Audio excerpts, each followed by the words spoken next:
नमस्कार दोस्तों। आज हम पढ़ेंगे हिंदी के महत्वपूर्ण प्रश्न। और पहला प्रश्न है, निमिष शब्द का अर्थ है। निमिष शब्द का क्या अर्थ है? तो पहला ऑप्शन क्या दिया गया? प्रकाश, दूसरा छिद्र, तीसरा पूर्ण और चौथा क्षण। तो निमिष शब्द का अर्थ क्या क्या होगा? तो क्या होगा? निमिष शब्द का अर्थ क्षण होगा। क्या सही होगा? क्षण। अगला प्रश्न देखते हैं, जिसकी पूर्व में कोई आशा ना हो के लिए एक शब्द है। जिसकी पूर्व में कोई आशा ना हो उसके लिए एक शब्द क्या है? प्रत्याशा है कि अप्रत्याशित है, अपरिमेय है या अनाहूत है? तो जिसकी पूर्व में कोई आशा ना हो उसके लिए क्या एक शब्द क्या होगा? अप्रत्याशित होगा। अगला प्रश्न देखते हैं, गोधूम शब्द का उद्भव। तो उद्भव नहीं है, गोधूम शब्द का उद्भव नहीं, क्या हो जाएगा? तद्भव। तो गोधूम शब्द का तद्भव तो क्या होगा? गेहूं है कि गाय है कि गोबर है या गोधन है? तो गोधूम शब्द का तद्भव क्या हो जाएगा? गोधूम शब्द का तद्भव क्या होगा? गेहूं। ठीक है, गोधूम शब्द का तद्भव गेहूं होगा। अगला प्रश्न देखते हैं, निष्कपट शब्द का संधि विच्छेद है। तो पहला ऑप्शन क्या है? निधन कपट, दूसरा ऑप्शन निष्कपट और तीसरा निधन कपट और चौथा निष्धन कपट। तो निष्कपट का सही संधि विच्छेद क्या होगा? तो क्या हो जाएगा? निधन कपट। कौन सी संधि है? विसर्ग संधि। अगला ऑप्शन देखते हैं, निम्न में से किस शब्द की वर्तनी शुद्ध है? तो पहला ऑप्शन क्या है? अनुग्रहित, दूसरा ऑप्शन अनुग्रहित, तीसरा ऑप्शन अनग्रहित और चौथा ऑप्शन अनुग्रहित। तो सही ऑप्शन क्या है? सही वर्तनी के अनुसार सही क्या है? अनुग्रहित। सही क्या होगा? अनुग्रहित। दूसरा ऑप्शन सही होगा। अगला प्रश्न है, अपेक्षा का विशेषण है। तो अपेक्षा का विशेषण क्या होगा? सापेक्ष होगा, उपेक्षा होगा, निरपेक्ष होगा या अपेक्षित होगा? तो अपेक्षा का विशेषण क्या होगा? अपेक्षित होगा। अगला प्रश्न देखते हैं। अगला प्रश्न क्या है? सा ध्वनि का उच्चारण स्थान है। दंत है, मूर्धा है, तालु है या दंत और तालु दोनों है? तो सा, तो इसका एक सूत्र होता है, इचु यसा नाम तालु। तो दोनों ई, चा वर्ग या और सा जो होता है किसके अंतर्गत आता है? तालु के अंतर्गत आता है। तो स ध्वनि का उच्चारण स्थान क्या होगा? तालु होगा। अगला प्रश्न है, अत्यंत शब्द में प्रयुक्त प्रत्यय है। तो कौन सा प्रत्यय प्रयुक्त हुआ है? अत है, आ है, अति है या अति है? तो अत्यंत शब्द में कौन सा प्रत्यय प्रयोग हुआ है? अति। क्या हुआ है? अति। कौन सा ऑप्शन सही होगा? चौथा ऑप्शन।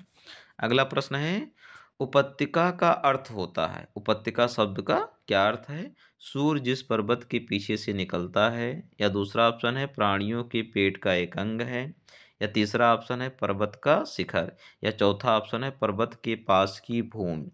तो उपत्यका शब्द का अर्थ क्या है? पर्वत के पास की भूमि को क्या कहते हैं? उपत्यका कहते हैं। अगला प्रश्न है, अंगा का उच्चारण स्थान है। तो नासिक है, कंठोष्ठ है, मूर्धन्य है या कंठ और तालव्य है? तो अंगा का उच्चारण स्थान क्या है? देखते हैं कौन सा ऑप्शन सही होगा। तो क्या होगा? नासिक।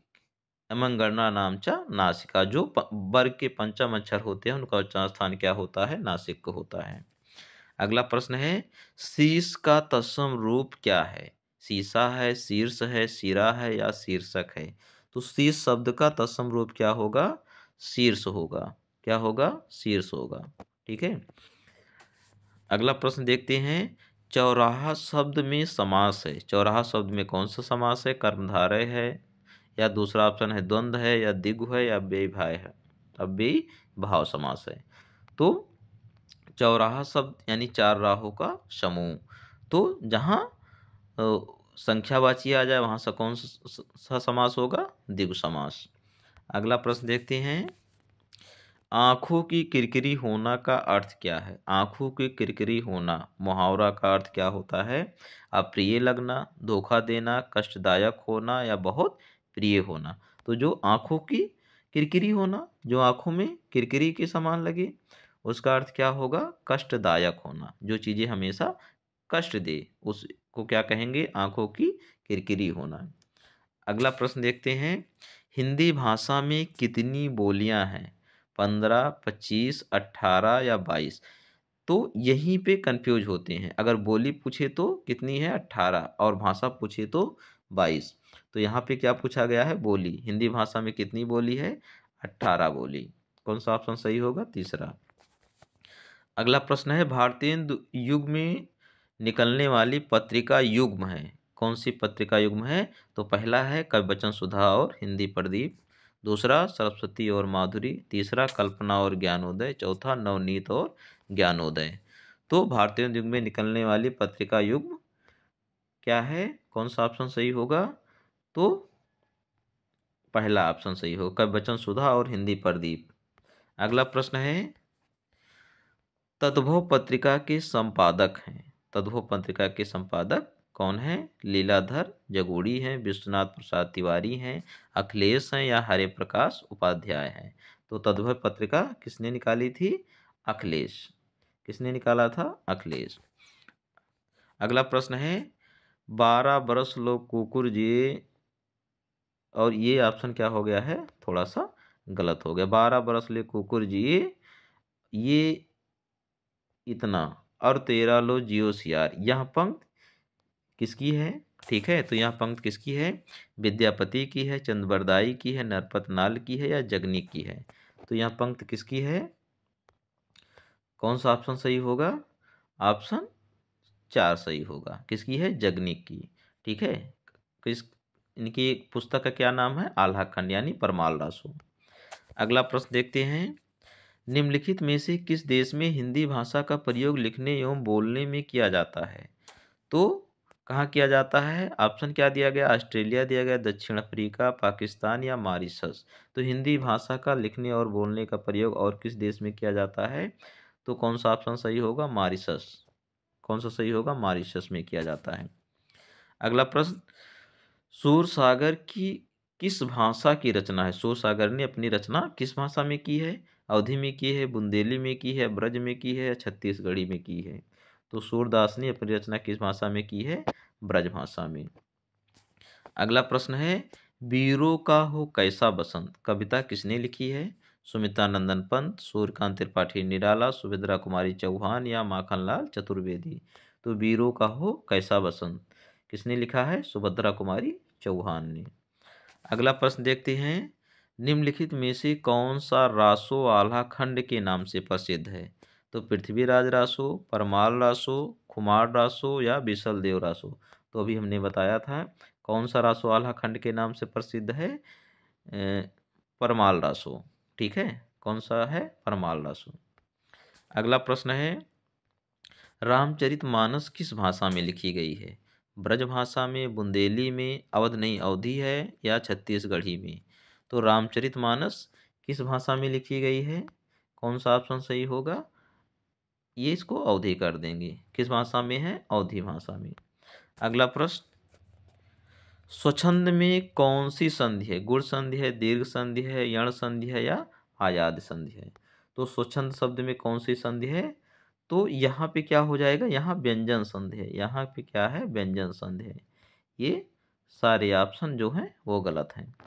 कौन सी संधि होगी? व्यंजन संधि। अगला प्रश्न देखते हैं, विधायक में कौन सी संधि है?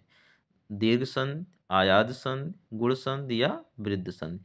तो विधायक संधि विच्छेद क्या होगा? विधेय धन आयक। क्या आया है? आय। तो आय किस में आता है? आय आय अव किस में आता है?